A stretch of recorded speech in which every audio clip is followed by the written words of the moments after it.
शरण्ये शिवे सानुकम्पे नमस्ते जगद्व्यापिके विश्वरूपे नमस्ते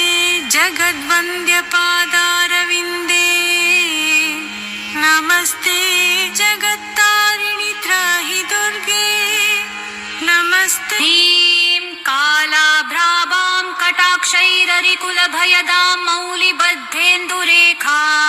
शङ्खं चक्रं कृपाणं त्रिशिखमपि करैरुद्वहन्ति आख्यां त्रिदश परिवृतां सेवितां सिद्धिकां